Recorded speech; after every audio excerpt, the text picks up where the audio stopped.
कस्बे के हृदय में मंदिर मंडराता है। उसकी छाया उस चौक पर पड़ती है जहां भिखारी बैठा है। निराशा का एक चित्र।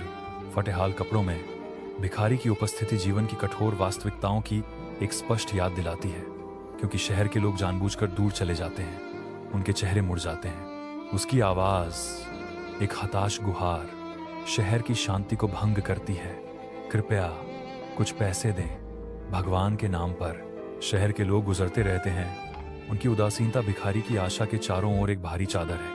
हर अनदेखी गुहार उसकी आत्मा को तोड़ देती है, जिससे वह अपनी गंभीर परिस्थितियों में और अधिक अलग थलग पड़ जाता है।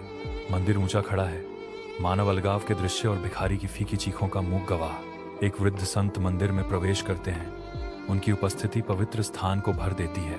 एक भिखारी उदासी से बैठा है। उसका विनम्र अस्तित्व मंदिर की भव्यता के विपरीत है। संत आते हैं। उनके कदमों की गूंज उद्देश्य से गूंजती है। संत की आवाज कोमल चिंता के साथ गूंजती है। बेटा, तुम हर दिन भीख क्यों मांगते हो? तुम अपनी मेहनत से जीवन यापन करने की कोशिश क्यों नहीं करते? भिखारी ऊपर देखता है। उसकी आंखें संत की आंखों से मिलती हैं, जिसमें आशा और हिचकिचाहट का मिश्रण होता है। एक भिखारी संत रुकता है। बाजार के बुलावे से पहले एक पल का चिंतन, नई दृढ़ संकल्प के साथ वह उधार पर अपनी विनम्र वस्तुएं सुरक्षित करता है। उसकी दृष्टि में आशा की एक झलक चमकती है। सड़क के किनारे वो सावधानी से अपने संतरे सजाता है। मौसम के थपेड़ों से झुर्रियां पड़े हाथ सादगी से भरपूर प्रदर्शन बनाते हैं। पहले दिन की उपज मामूली है, फिर भी उसके चेहरे पर एक बड़ी मुस्कान खिल जाती है।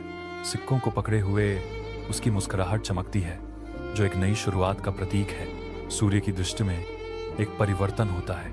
भिखारी उठता है, अब एक फल विक्रेता।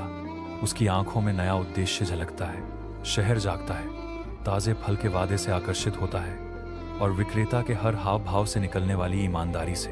हाथ प्रकृति की प्रचुरता के लिए सिक्कों का आदान प्रदान करते हैं। विक्रेता और खरीदार को बांधने वाला मूल्य और विश्वास का एक मौन समझौता। हर लेन देन के साथ फल विक्रेता की आत्मा चमकती है। उसकी ईमानदारी शहर भर में सद्भावना का एक ताना बाना बुनती है। बात जंगल की आग की तरह फैलती है। फल विक्रेता सिर्फ एक विक्रेता नहीं, बल्कि कड़ी मेहनत और ईमानदारी का प्रतीक है।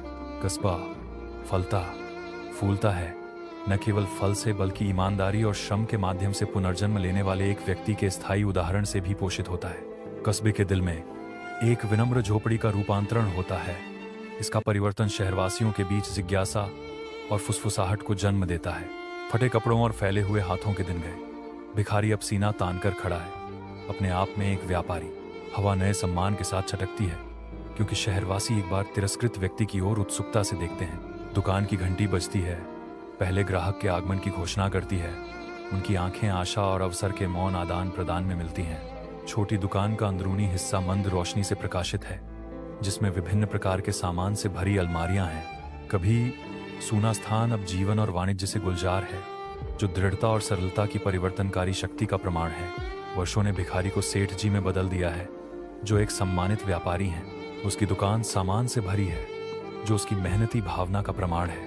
वह अपने व्यवसाय की निगरानी शांत आत्मविश्वास के साथ करता है, जो उसके अतीत से बहुत अलग है। दुकान विभिन्न प्रकार के सामान प्रदर्शित करती है, जो उसकी सफलता को दर्शाती है। दुकान में प्रत्येक वस्तु उसकी यात्रा की एक मौन कहानी कहती है। सेठ जी, पूर्व भिखारी, अब सम्मान और समृद्धि का आदेश देते हैं। सेठ जी मंदिर में कदम रखते हैं। यादों की एक तीखी जगह, जहां कभी उन्होंने भाग्य के लिए प्रार्थना की थी।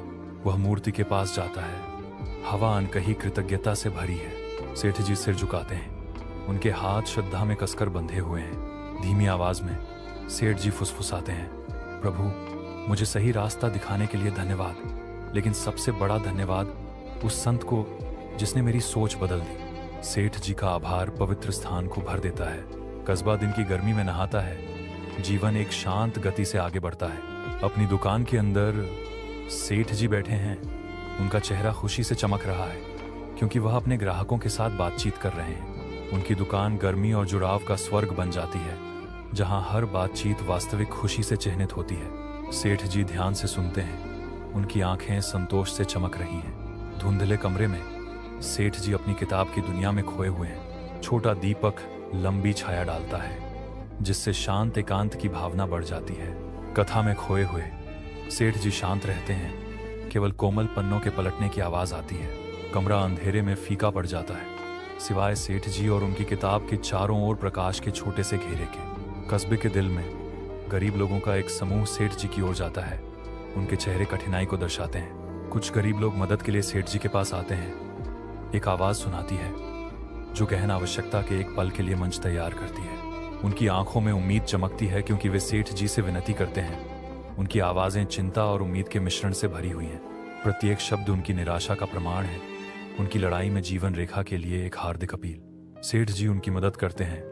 कथा समाप्त होती है, जो करुणा और सहायता के समाधान का संकेत देती है। सेठ जी से करुणा झलकती है, जो उनके सामने खड़े लोगों को राहत का वादा करती है। शांत मंदिर के अंदर सेठ जी अपनी पेशकश करने की तैयारी करते हुए हवा में श्रद्धा की भावना छा जाती है।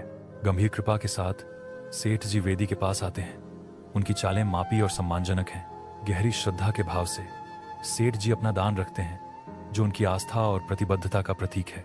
मंदिर के प्राचीन पत्थर उनकी भेंट को सोखते प्रतीत होते हैं, जो पीढ़ियों से पूजा करने वालों के लिए एक मूक वसीयतनामा है। जैसे ही सेठ जी उठते हैं, उनके ऊपर शांति छा जाती है। मंदिर के पवित्र हॉल के बीच आध्यात्मिक संबंध का एक क्षण। विशाल आकाश के नीचे एक शहर जागता है, क्योंकि सेठ जी एक स्कूल का निर्माण करते हैं जो गरीब बच्चों को उम्मीद प्रदान करता है। विद्यालय की नींव उठती है और जल्द ही वंचितों के युवा दिमागों को गले लगाने के लिए ज्ञान का एक मंदिर उभरेगा। सेठ जी का दृष्टिकोण आकार लेता है, क्योंकि स्कूल की दीवारें खड़ी होती हैं जो शहर के बच्चों के लिए एक उज्ज्वल भविष्य का वादा करती हैं। प्रत्येक ईंट के साथ सेठ जी का सपना साकार होता है, जो शहर की अगली पीढ़ी को आशा और शिक्षा का प्रतीक प्रदान करता है।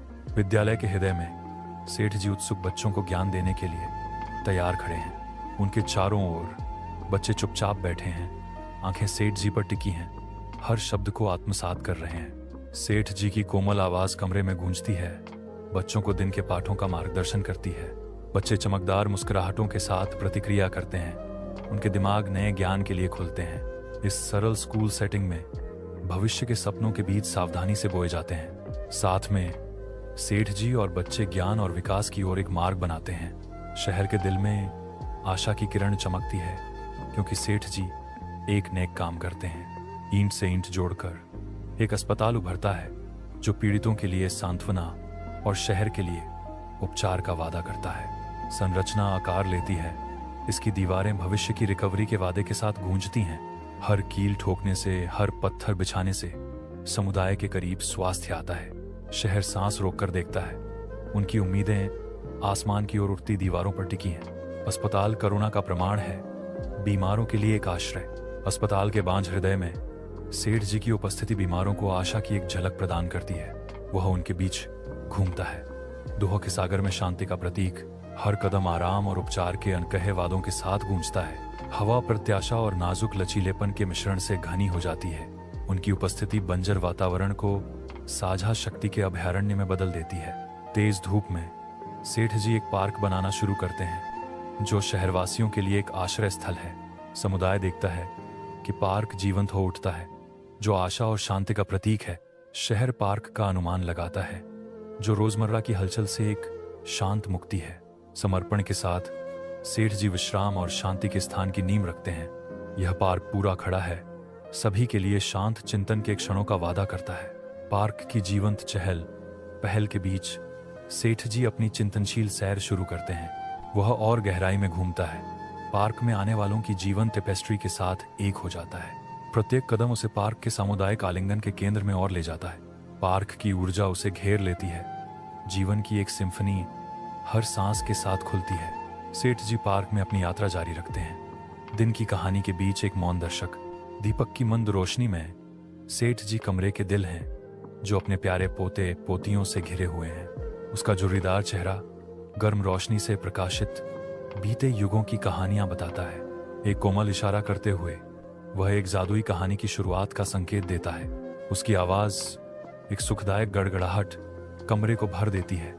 दूर दराज के देशों की यात्रा का वादा करती है। सेठ जी शुरू करते हैं। एक समय की बात है, शहर इकट्ठा होता है। सेठ जी के दुख में एकजुट चेहरों का एक गंभीर सागर। शोक संतप्त लोग सड़कों पर खड़े हैं। उनकी चुप्पी उनके सामूहिक दुख के भार को बढ़ा रही है। एक स्पष्ट नुकसान की भावना हवा में लटकी हुई है। क्योंकि समुदाय अपने में से एक को विदाई देने के लिए एकजुट होता है। हर चेहरा एक कहानी को दर्शाता है। सेठ जी की एक याद अब शहर के सामूहिक दिल में अंकित है।